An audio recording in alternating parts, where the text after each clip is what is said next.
ku munsi w'ejo ku itariki ya 27 y'ukwezi kwa mbere mu mwaka wa 2025 inkuru mu binyamakuru bitandukanye ku isi yose zari ziganjemo izina Goma, Repubulika ya Demokarasi ya Kongo, M23, FARDC, u Rwanda.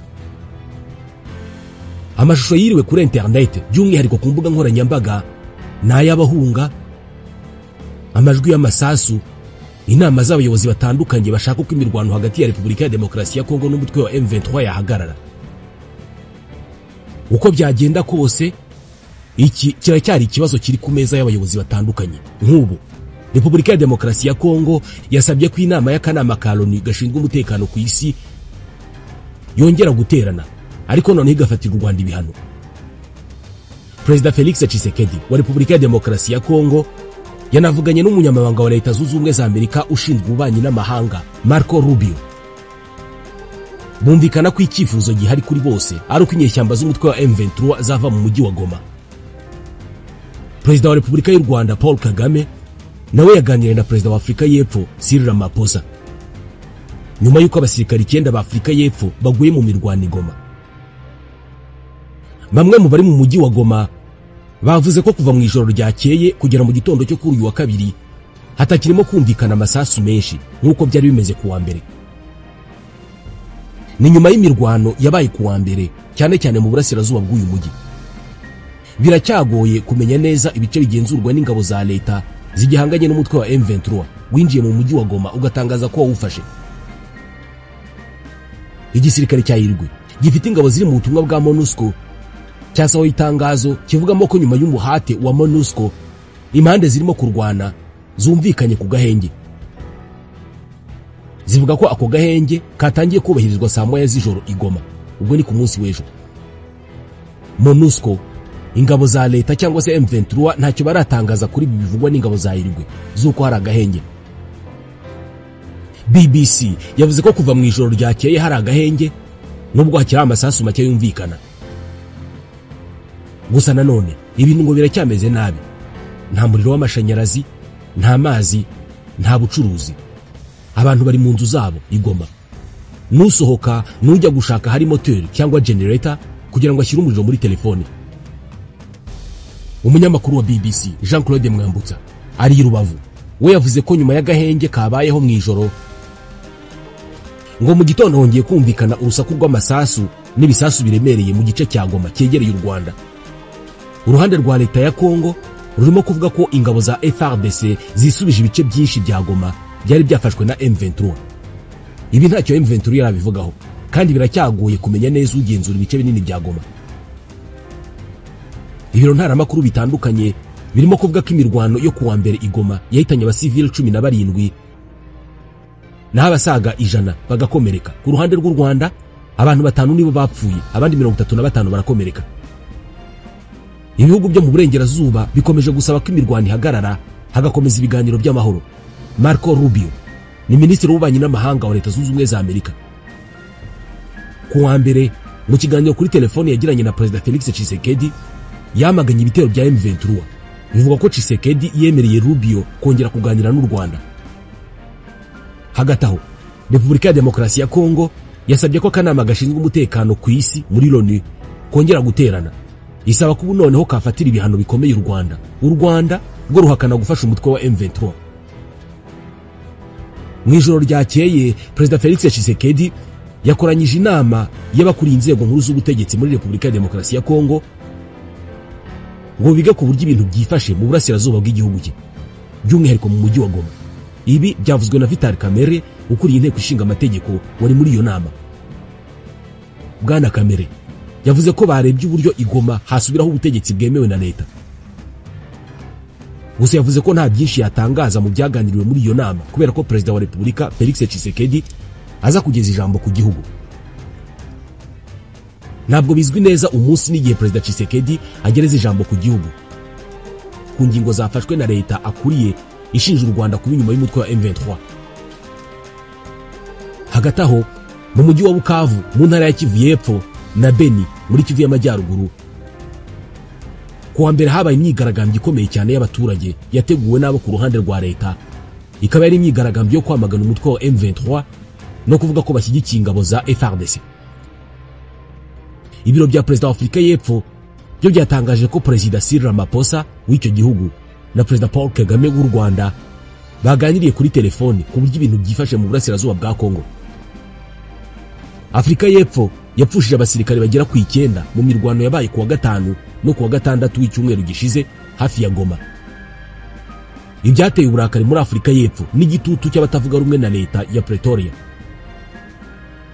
Hari amashusho yagaragaye ku mbuga nkoranyambaga agaragaza abasirikare ba Afurika y'Epfo i Goma bamanika ibendera ryera bisobanura ko bakeneye agahenge mu mirwano.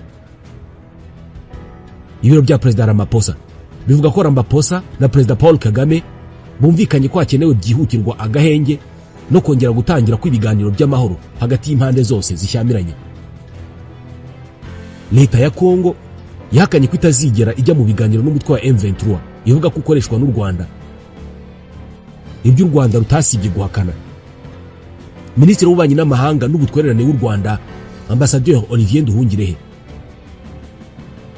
mu gitondo cyo kuri uyu wa kabiri yavuze ko ikiganiro cya Perezida Paul Kagame na Ramaphosa ngo cyari mu bwumvikane kandi ngo cyatanze umusaruro.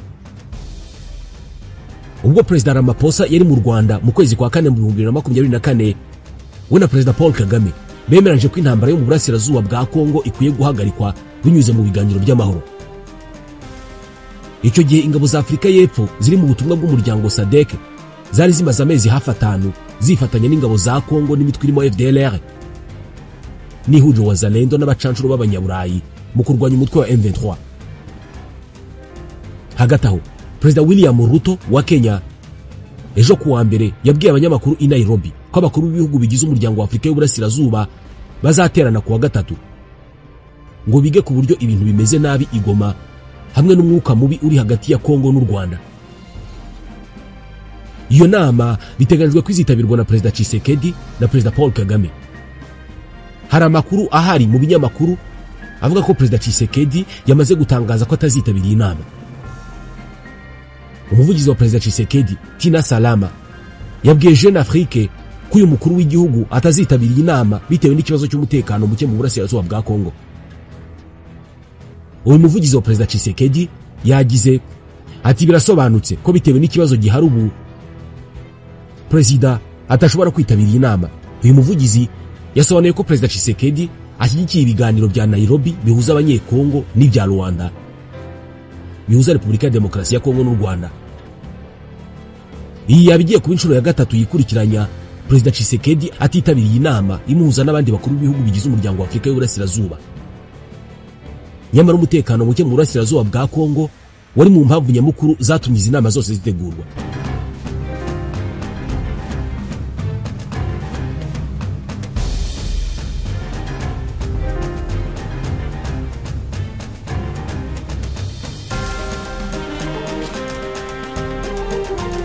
Muri iyi minsi u Rwanda na Repubulika ya Demokarasi ya Kongo inkuru zibivugwaho ni intambara ishyamiranyije umutwe wa M23 n'ingabo za leta ya Kongo. Nk'ubu Minisitiri w'Ububanyi n'Amahanga n'Ubutwererane w'u Rwanda Ambassadeur Olivier Nduhungirehe yasubije Minisitiri Jean-Noël Barrot w'Ubufaransa ko abona abarwanyi b'umutwe witwaje intwaro wa M23 badashobora kuva mu bice bafashe mu burasirazuba bwa Kongo birimo na Goma kubera ko ngo ni iwabo. Mu butumwa yanyujije ku rubuga nkoranyambaga rwa X ku munsi w'ejo ku itariki ya 27 Ambassadeur Nduhungirehe yaragize ati nta mwana n'umwe nzi kuri iyi si ushobora gusubira inyuma avi wabo. Minisitiri Nduhungirehe yasubizaga Minisitiri w'Ububanyi n'Amahanga w'Ubufaransa Jean-Noël Barrot watangaje kuri uyu wa mbere ko M23 ikwiye kuva mu bice igenzura. Yaragize ati M23 igomba kuva ku butaka bwa Kongo ikanahagarika ibitero bishyira mu byago ubuzima bw'abasivile n'abari mu butumwa bw'amahoro bw'umuryango w'abibumbye. Ubufaransa nicyo gihugu leta ya Kongo yifashishije kugira ngo gisunike icyifuzo cyayo cyo guteranya inama y'akanama ka Loni gashinzwe umutekano kugira ngo bige ku ntambara ikomeje gushyamiranya Kongo na M23 mu burasirazuba bwa Kongo. Muri iyi nama yabaye ku cyumweru ku itariki ya 26 ibihugu bitandukanye byagaragaje ko leta ya Kongo ikwiye gusubira mu biganiro by'amahoro kubera ko intambara atari yo yakemura ikibazo cy'umutekano muke cyugarije uburasirazuba bwa Kongo. Ibyo bihugu ariko byanasabye ko M23 isubira inyuma mu bice yari yafashe. Ubufaransa, Leta Zunze Ubumwe za Amerika n'ibindi bihugu by'inshuti byagaragaje ko bihangayikishijwe cyane n'umugambi M23 yari ifite wo gufata umujyi wa Goma nyuma ya Sake, hari mbere yuko M23 ifata Goma. Ibihugu byasabye M23 gusubira inyuma. Ubutumwa bwa Minisitiri Nduhungirehe bushimangira ko abarwanyi ba M23 ari abanyekongo, bitandukanye n'ibiri mu matangazo menshi ya leta ya Kongo avuga ko ari abanyarwanda. Ubuyobozi bwa M23 bwagaragaje ko leta ya Kongo ariyo yanze ibiganiro ihitamo intambara. Basobanura ko bashaka guhagarika itotezwa n'ubwicanyi abanyekongo bene wabo b'abatutsi bamaze imyaka myinshi bakorerwa, byatumye benshi muri bo bahungira mu bindi bihugu. Kuva mu rukerera rwo kuri uyu wa mbere ubwo imirwano yakomeraga mu mujyi wa Goma, abakozi benshi b'amashami atandukanye y'umuryango w'abibumbye bahise batangira guhunga. Abenshi bahungira mu Rwanda. Ubu abagera ku 1260 baraye mu mahoteli atandukanye hano i Kigali. Loni isanganywe ingabo ziri mu butumwa bwo kugarura amahoro MONUSCO zikorera muri Kongo. Byari byatangajwe mbere ko abakozi batari ingenzi cyane bagomba guhungishwa. Kuva ku cyumweru ku itariki ya 26 M23 yatangaje ko yamaze gufunga ikirere cya Goma n'inzira zo mu mazi, bituma ushaka guhunga wese bimugora. MONUSCO yabanje gusaba uburenganzira u Rwanda ngo abakozi b'amashami b'umuryango w'abibumbye bahungishwe banyuze ku mupaka wa Grande Barrière i Rubavu. Ahagana saa moya za mu gitondo ku munsi w'ejo, abambere mu bakozi ba Loni n'imiryango yabo bari barimo kwakirwa ku mupaka bakuzurizwa imyirondoro hasuzumwa niba koko ari abakozi ba Loni. Nyuma bakurira imodoka zibageze i Kigali kuri Pele Stadium. Icyiciro cya mbere kigizwe n'abantu 660 biganjemo abagore n'abana nicyo cyabanje kwakirwa kuri stade. Byari biteganijwe ko bandikwa hakavanwamo abajya gucumbikirwa muri hoteli cyangwa se abakomereza urugendo ku kibuga cy'indege, ariko umuryango w'abibumbye wahisemo kubishyurira hoteli bose bakabanza kuryama. Bivugwa ko ku gicamunsi cyo kuri uyu wa mbere u Rwanda rwari rumaze kwakira abandi bakozi ba Loni n'imiryango yabo barenga 600 bahise boherezwa i Kigali. Mu bandi bakoresheje umupaka wa Grande Barrière bahungira mu Rwanda harimo abasirikare ba FARDC bahungiye mu gihugu bavuga ko mu bice byinshi barwanyemo bagiye batsindwa n'ingabo za M23 bahitamo guhunga. Umuvugizi w'ingabo z'u Rwanda Brigadier General Ronald Rwivanga yavuze ko inzego z'umutekano z'u Rwanda zakiriye abasirikare ba Repubulika ya Demokarasi ya Kongo n'abarwanyi b'ihuriro ry'imitwe yitwaje intwaro rya Wazalendo, bose hamwe barenga 120. Aba bakiriwe n'abamanitse amaboko nyuma yaho mu rukerera rw'ejo ku itariki ya 27 umutwe witwaje intwaro wa M23 wafashe umujyi wa Goma. Mu kiganiro n'ibiro ntaramakuru AFP, Brigadier General Rwivanga yagize ati abasirikare barenga 120 ba FARDC n'abarwanyi ba Wazalendo baje muri iki gitondo ubwo hari ku munsi w'ejo. Ati twabambuye intwaro nkuko twabigenje no ku bandi mu myaka yashize.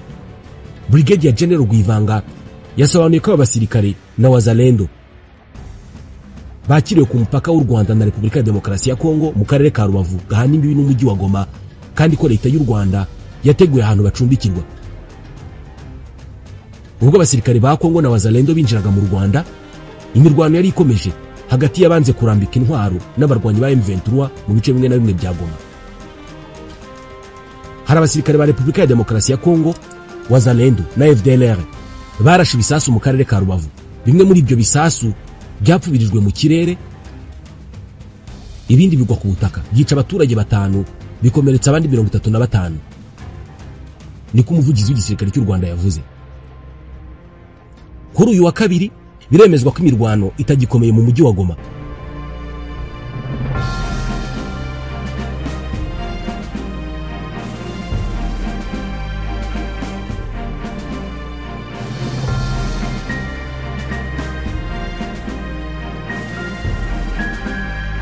Birashoboka ko itariki ya 27 y'ukwezi kwa mbere mu mwaka wa 2025 izaguma mu mateka ku mbuga shakiro za internet nka Google, nk'itariki abakoresha internet bashakishijeho cyane amakuru ya Repubulika ya Demokarasi ya Kongo, by'umwihariko Goma.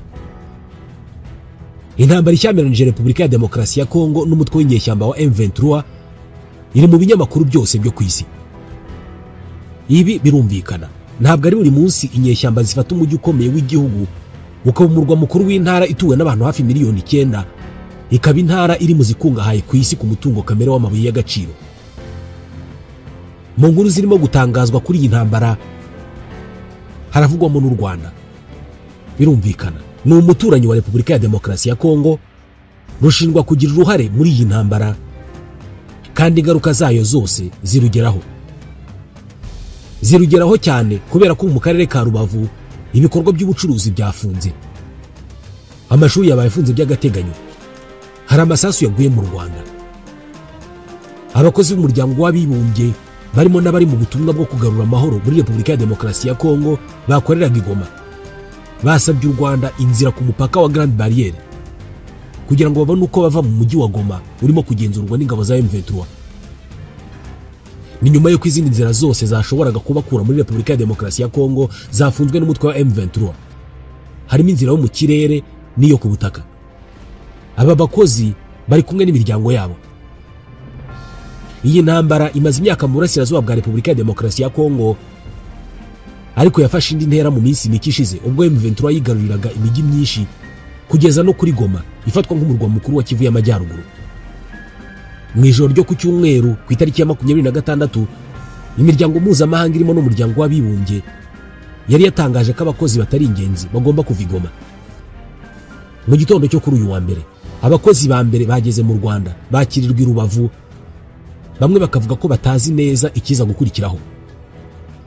Umwe mu bakozi ba Loni binjiye mu Rwanda yavuze ko ku mupaka wa Repubulika ya Demokarasi ya Kongo nta bashinzwe gucunga umutekano w'umupaka bahari, ku buryo nk'ahaca imodoka hari ingufuri. Nyuma yo kuva ku mupaka, abamaze kwakirwa n'u Rwanda bagiye kwerekeza mu mujyi wa Kigali, aho bose bahurira kuri Kigali Pele Stadium, nyuma bagashyirwa muri hoteli zigiye zitandukanye. U Rwanda ruratanga ubufasha bwo kubakira no kubageza i Kigali, hanyuma ibijyanye na hoteli n'ibindi byitabweho na Loni. Byitezwe ko nyuma bagomba kwerekeza i Kinshasa. Mu mujyi wa Goma nta kintu na kimwe kikiri ku murongo. Imfungwa 2400 zatorotse gereza ya Munzenze, ni gereza iri mu mujyi wa Goma. Izi mfungwa zatorotse nyuma yaho umutwe witwaje intwaro wa M23 utangaje ko wafashe uyu mujyi wa Goma mu rukerera rwo kuri uyu wa mbere. Izi mfungwa zitorotse mu gihe abarwanyi ba M23 bakomeje guhanganira n'abasirikare ba Repubulika ya Demokarasi ya Kongo, FDLR n'ihuriro Wazalendo mu bice bimwe na bimwe byo mu mujyi wa Goma. Ingabo nyinshi za Kongo zarambitse intwaro hasi, zimwe zihungira mu kigo cy'ingabo ziri mu butumwa bw'amahoro bw'umuryango w'abibumbye MONUSCO, izindi zihungira mu mujyi wa Bukavu zinyuze mu kiyaga cya Kivu, izindi zihungira mu Rwanda. Iyi M23 yongeye gufata uyu mujyi wa Goma ku nshuro ya kabiri kubera ko yigeze kuwufata mu 2012, ariko amahanga arayiteranira arayirwanyira ahunga. Ubundi uyu mutwe w'abarwanyi urasaba iki leta ya Kongo? Uyu mutwe wavutse ute? Byose bitangira ku munsi wakabaye witwa w'amahoro, itariki ya 23 Werurwe mu mwaka wa 2009. Umunsi leta ya Repubulika ya Demokarasi ya Kongo yasinyanaga amasezerano y'amahoro n'umutwe w'inyeshyamba z'abanyekongo, le Congrès National pour la Défense du Peuple. Kuri uyu munsi impande zombi zemeye ko ibikorwa by'intambara zibishyize ku ruhande kandi ko nta munyekongo uzongera guhunga bitewe n'intambara bari bamaze imyaka barwana. Abarwanyi bizi nyeshyamba CNDP bahise banashyirwa mu ngabo za leta FARDC. Byari kuba ari byiza cyane iyo birangirira ahangaha ubuzima bugakomeza, ariko ikibazo nuko nyuma y'amezi 3 ku itariki ya 6 y'ukwezi kwa 5 mu 2012 aba barwanyi bahoze mu mutwe wa CNDP bashyizwe mu ngabo za leta, bagaragaje ko ingabo za leta biyunze nazo zibakorera ivangura hagendewe cyane cyane kuko bavuga ururimi rw'Ikinyarwanda. Nkaho ibyo bitari bihagije, bagaragaje uburyo ubutegetsi muri Kongo bukomeza gutoteza no guhohotera abandi baturage b'abanyekongo bavuga Ikinyarwanda. Ibintu byari biciye ukubiri n'ingingo zigize amasezerano y'amahoro yo ku itariki ya 23 Werurwe mu 2009. Aba basirikare bahise bikura mu ngabo za leta babitewe nuko amasezerano y'amahoro basinye na leta yo ku 23 Werurwe atubahirizwa. Bahise bashinga undi mutwe w'inyeshyamba banawita izina ry'itariki amasezerano y'amahoro yasinyweho. Mouvement du 23 Mars M23. Ubu uyu mutwe wa M23 wamaraga gushingwa ku isi yose byahise bimenyekana binagarukwaho cyane mu bitangazamakuru ko Repubulika ya Demokarasi ya Kongo isubiye mu ntambara n'umutwe w'abarwanyi biganjemo abavuga ururimi rw'ikinyarwanda. M23 yahise yumvikana cyane ku isi yose, iramamara kubera ko mu mateka y'intambara ku isi hari undi mutwe wigeze kwitwa izina rijya gusa n'irya M23 ariko witwaga M26 ya Fidel Castro na murumuna we Raul Castro, bafatanyije n'umunya-Argentine w'icyamamare cyane, indwanyi ikomeye mu mpinduramatwara mu kinyejana cya 20, Ernesto Che Guevara.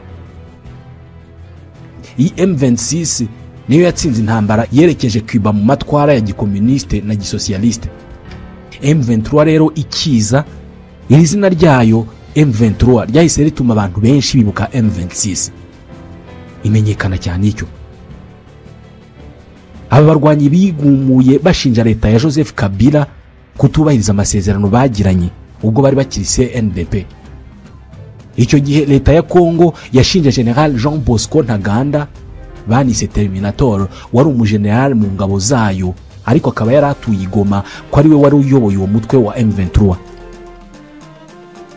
Ku itariki ya 11 y'ukwezi kwa 4 mu 2012, Perezida Joseph Kabila yatanze amabwiriza yo guta muri yombi Jean Bosco Ntaganda, ariko ntibyakunze. Ntaganda aba yinjiye mu banzi ba Kongo atyo ajya kwiyunga kuri M23. Umutwe w'inyeshyamba wari uyerewe ku ruhembe na General Sultan Makenga. Mu buryo bwihuse abarwanyi ba M23 biyongereye mu mwanya muto cyane, bava ku barwanyi 300 bigumuye ku gisirikare cya Kongo bagera ku bihumbi n'ibihumbi, biturutse ku kuba abandi barwanyi bahoze mu mutwe wa CNDP n'abari abambari ba Ntaganda bose bavuye mu gisirikare barawiyunzeho. Umutwe uragenda urakura, wanakiriye abandi barwanyi benshi baturutse mu banyekongo bavuga ururimi rw'ikinyarwanda, babonaga ko uwo mutwe urimo kurwanyira uburenganzira bwabo. Abenshi mu baturage b'abanyekongo bavuga ururimi rw'ikinyarwanda bahise banashinga uburyo butandukanye bwo gufasha aba barwanyi. Vuba vuba uyu mutwe wahise ugaba ibitero ku ngabo za Kongo mu bice bya Rucuru na Masisi. Intambara ikaza umurego gutyo. Abarwanyi ba M23 batangiranye intsinzi ikomeye, isi yose irabamenya. Turi mu 2012, uyu mutwe wahise utangaza ko noneho urwanira uburenganzira bwa muntu na demokarasi, ndetse washinje ku mugaragaro Perezida Joseph Kabila kwiba amajwi mu matora ya perezida yo mu 2011. Bahise banatangaza ko bagiye kwerekeza Kinshasa guhirika ubutegetsi bwariho. Ibyo kuva ku butegetsi kubera intambara bya Perezida Joseph Kabila ni ikintu atashakaga no kumva. Nawe yaragiye gukora ibishoboka byose kugira ngo abahagarike ku muvuduko bari bafite. Intambara irarota, ishyamiranye impande zombi mu ishusho n'igisobanuro cyayo mu buryo bwuzuye. Ku itariki ya 6 y'ukwezi kwa 6 mu 2012, umuvugizi w'igisirikare cya Kongo yavuze ko mu mirwano yari irimo ihanganisha igisirikare cya leta ye n'umutwe wa M23, abarwanyi b'uyu mutwe bagera kuri 200 ngo bari bamaze kwicwa, abagera kuri 370 baritanze mu maboko y'ingabo za leta ya Kongo. Hashize ukwezi, ku itariki ya 8 y'ukwa 7 mu 2012, General Sultan Makenga wari uyoboye abarwanyi ba M23 yabwiye ibinyamakuru mpuzamahanga ko ibikorwa bya gisirikare bya leta ya Kongo byo kuvana M23 mu birindiro byayo byari byamaze kunanirwa kugera ku ntego, ahubwo ko uyu mutwe wa M23 wari utangiye kubasubirana inyuma ugamije kujya gufata umurwa mukuru w'intara ya Kivu y'Amajyaruguru, Goma. Ku isi nzima byarumviswe, ariko ntawatekerezaga ko M23 ifite ubushobozi n'imbaraga zo gufata Goma. Buri wese yumvaga ko ari iby'inyeshyamba zivuga ibigwi bidahari. Amagambo yaje gushira ivuga ubwo mu mpera z'umwaka wa 2012 ku itariki ya 18 y'ukwa 11, ku muvuduko uri hejuru cyane, General Sultan Makenga n'abarwanyi be ba M23 batangije ibitero biremereye ku ngabo za leta ya Kongo, barazishushubikanya ku buryo nyuma y'iminsi 2 gusa, ku itariki ya 20 y'ukwa 11, bigaruriye umujyi wa Goma barawugenzura. abakozi ba leta baba mu nzego z'ubutegetsi n'abakoraga ku mupaka uhuza u Rwanda na Kongo ndetse n'abandi bose bafite aho bahuriye n'ubutegetsi bwa Kinshasa babangiye amaguru ingata barahunga. Ingabo za leta zita intwaro ziriruka.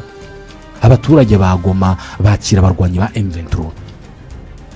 Ku isi yose igikuba kiracika, bitungura buri wese uburyo Goma yari imaze kugwa mu biganza bya M23.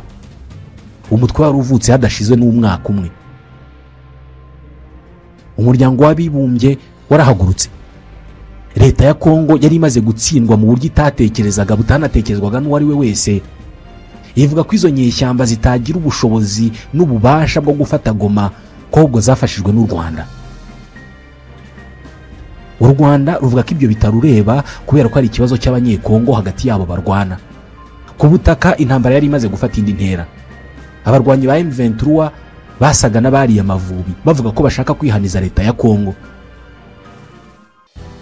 Mu mpera z'umwaka wa 2012 aba barwanyi bagabye ibitera ahantu henshi hatandukanye nko muri Kivu y'Epfo, bahangana n'ingabo za leta, wongeyeho indi mitwe irwanira muri Repubulika ya Demokarasi ya Kongo nka Mai Mai na FDLR igizwe n'abasize bakoze jenoside yakorewe abatutsi mu Rwanda.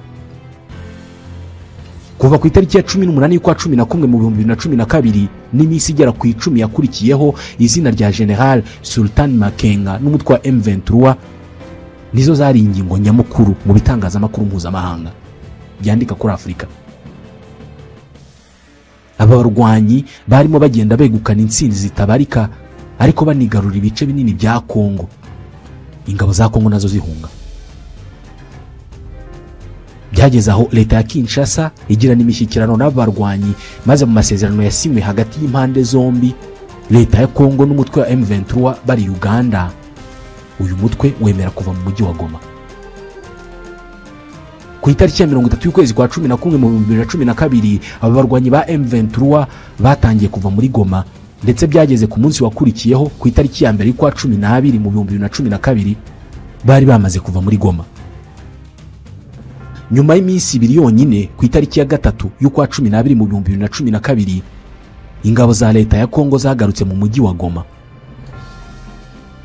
Umwaka wa 2012 warangiye umutwe wa M23 usa n'umaze gutuma leta ya Kongo icisha make, ndetse yemeye kumvikana nawo ku bintu bimwe na bimwe. Ibintu byari bitandukanye cyane nuko byari bimeze umwaka ugitangira.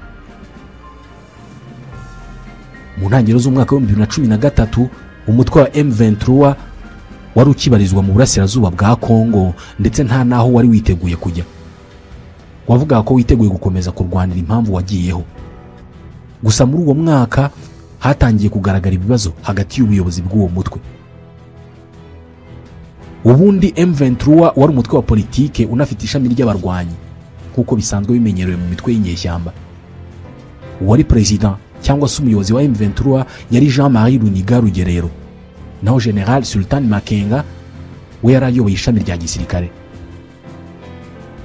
Ku itariki ya 24 y'ukwezi kwa 2 mu 2013 isi yose yamenyeshejwe ko uwari umuyobozi w'uyu mutwe Jean-Marie Runiga Rugerero yirukanywe ku nshingano yari afite.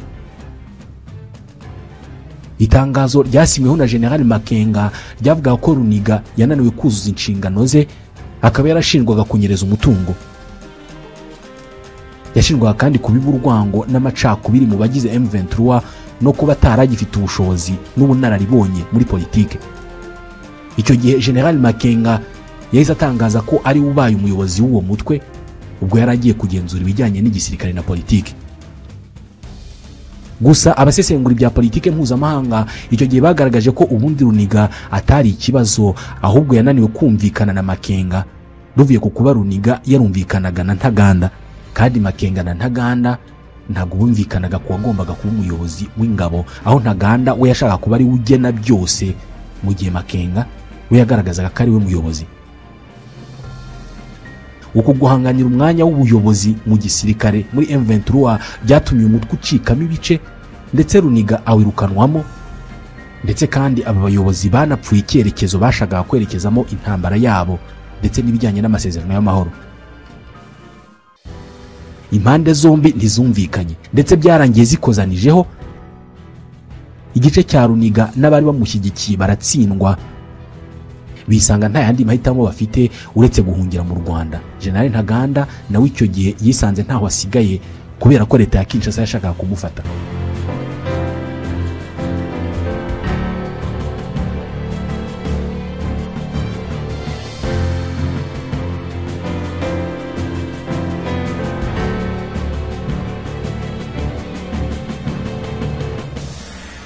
Nubwo General Makenga yaramaze kugumana ubutegetsi bwa M23, iherezo ry'insinzi n'agasongero kuguhaha muri gisirikare cya Kongo byari bigiye kurangira bireba.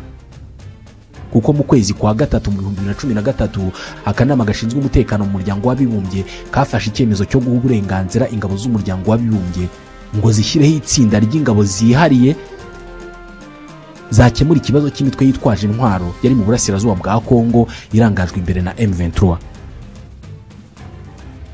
Iri tsinda ry'ingabo ryiswe The United Nations Forces Intervention Brigade. Itsinda ry'ingabo ryahurijwemo ingabo z'umuryango w'abibumbye zari zisanzwe muri MONUSCO zongerwamo n'izaturutse mu bindi bihugu nka Tanzania, Afrika y'Epfo na Malawi. Iri shami ry'ingabo ryahise rihabwa umunyatanzania Brigadier General James Aloys Mwakiborwa ngo aziyobore muri ibi bikorwa byo kurwanya inyeshyamba ngo rinafashe igisirikare cya Kongo cyari cyamaze kunanirwa. Iri shami ryagiriyeho guhashya imitwe yitwaje intwaro mu burasirazuba bwa Kongo ryahise ritangira akazi karyo mu kwezi kwa 10 mu 2013, ritangiza ibitero bikomeye ku mutwe wa M23 byashegeshe cyane uyu mutwe ku kigero cyo kusenya burundu. Ibi bitero by'izi ngabo byiyongereyeho n'ibindi bitero by'ingabo za leta ya Kongo byashwanyaguje umutwe wa M23 kugeza ku kigero cya nyuma, aho wisanze nta mahitamo yandi ufite uretse gushaka aho uhungira hatari ku butaka bwa Kongo. Ni nabyo byabaye kubera ko ibitero byo mu kwezi kwa 10 n'intangiriro z'ukwa 11 mu 2013 byagabwe mu duce dutandukanye nka Kanyamahoro, Rucuru ndetse na Rumangabo byasunitse abarwanyi ba M23 batakaza uduce twose bari bafite. Ku itariki ya 7 y'ukwa 11 mu 2013 General Sultan Makenga n'abarwanyi 1500 bari basigaranye nawe basigaye nta mahitamo bafite maze bahungira muri parike y'igihugu ya Mugahinga muri Uganda no mu bindi bice bya Kisoro muri Uganda. M23 isenyuka ityo. Izi ngabo z'ishami ryihariye zashyizweho n'akanama ka Loni gashinzwe amahoro ku isi zanenzwe ku isi yose ko zasenye M23, ariko indi mitwe yari yitwaje intwaro nka FDLR, ADF, Lord Resistance Army ndetse n'iyindi isigara yidegembye muri iki gihugu. Gusa uko byagenze kose M23 yarasenywe burundu rwose ihunga ku butaka bwa Kongo. Gusa hashize imyaka 8 ejo bundi mu mpera z'umwaka wa 2021 abarwanyi ba M23 bongera kubura umutwe. Bongeye kubura umutwe n'ubundi General Makenga ayobora ishami rya gisirikare bongera gutangiza ibitero ku ngabo za leta ya Kongo. Kuri iyi nshuro M23 ntago yagarutse ari igisirikare cyahindutse, ndetse M23 wagarutse ari umutwe wa politiki ufite umuyobozi mushya Bertrand Bisimwa.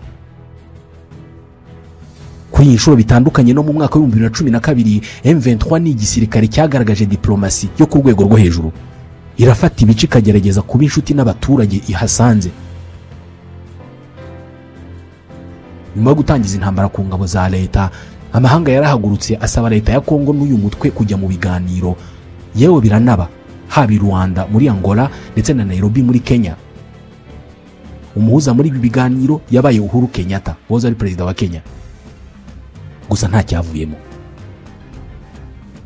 Umuryango wa Afrika y'Uburasirazuba, Repubulika ya Demokarasi ya Kongo iherutse kwinjiramo, nawo wohereje ingabo zo kubungabunga amahoro, ariko nabyo ntacyo byatanze kubera ko leta ya Kongo yasabye ko izi ngabo zihava zisimburwa na SADC. Zaje muri Kongo zifite inshingano yo gusenya burundu umutwe wa M23. N'ubundi Afrika y'Epfo yayoboye umutwe wihariye wasenye M23 mu 2013 niyo yagarutse iyoboye izi ngabo zo muri SADC.